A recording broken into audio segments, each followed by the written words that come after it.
Hello and welcome. Today we're going to be talking about solids of revolution, and specifically what we're going to be doing is computing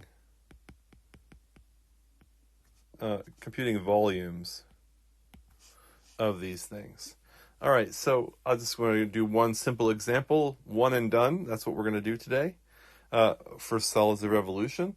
So we're going to consider the solid formed by the cross-section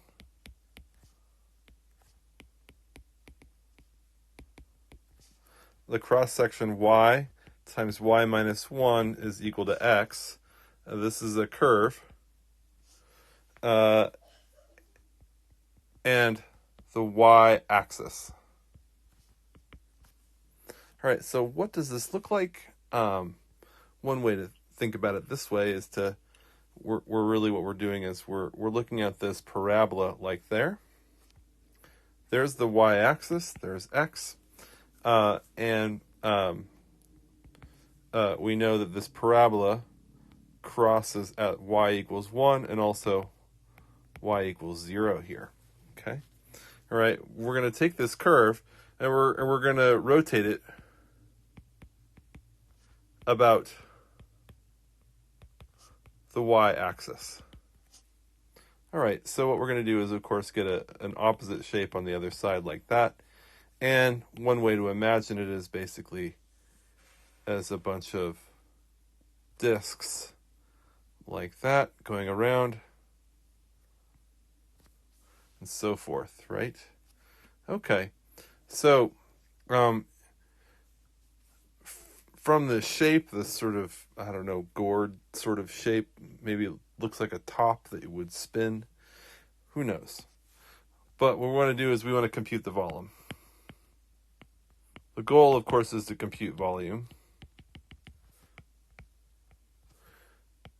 And we're going to use the method of disks or washers. In this case, it's disks because it doesn't have any hollow center. Okay. All right. And the disks, they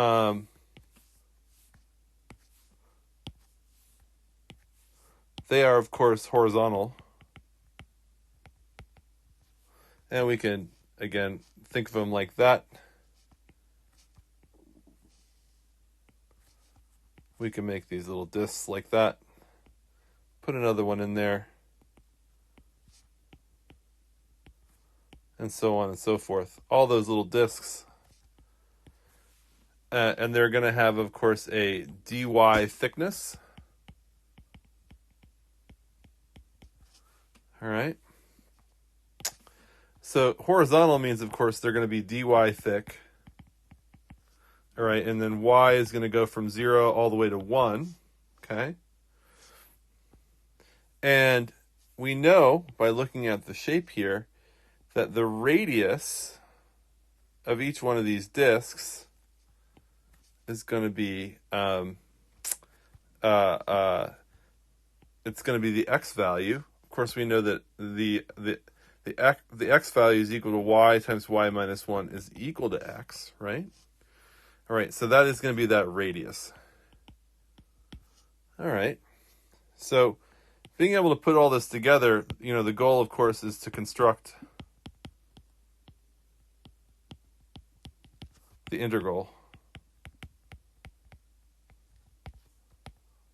Okay, so to construct the integral, of course, we're going to take the volume has to be equal to 0 to 1, and we have a dy.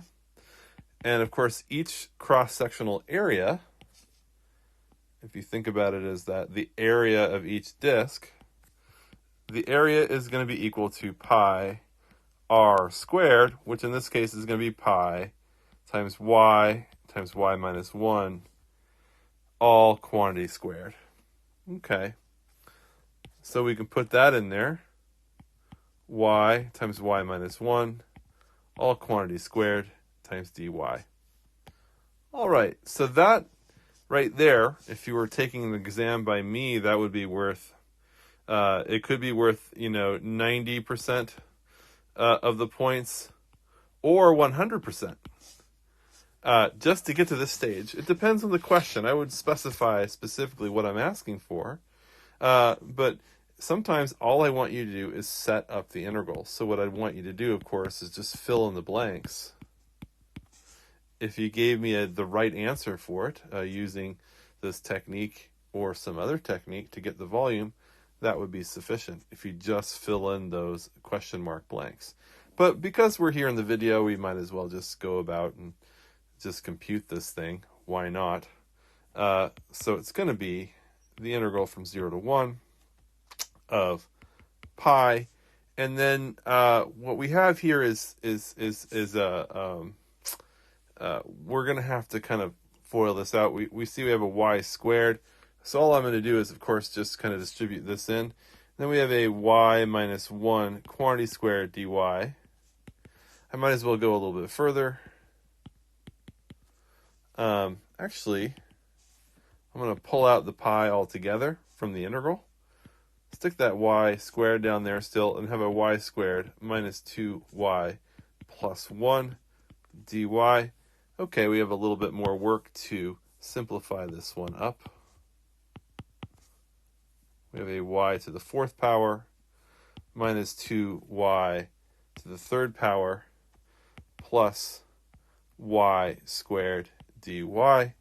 The next stage, of course, is to take the antiderivative of all of these functions. So we're going to get y to the 5th power over 5 minus 2y to the 4th power over 4 plus y to the 3rd power over 3.